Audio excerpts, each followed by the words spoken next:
那这个你得多吃点，这个治咳嗽。就是想着弄着看看能不能叫这孩子彻底治好它。就是你这回真的咳嗽的时间不短。反正吃了稍微有点苦的。好。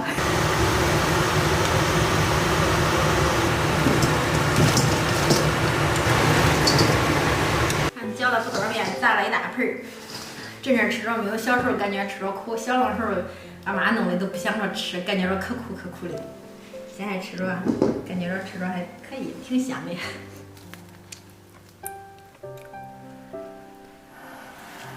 你得多吃点，赶紧好吧。这回真是啥方面都用完了，大人吃药、敷水，就是，也用上了。说不定吃了这个就好了。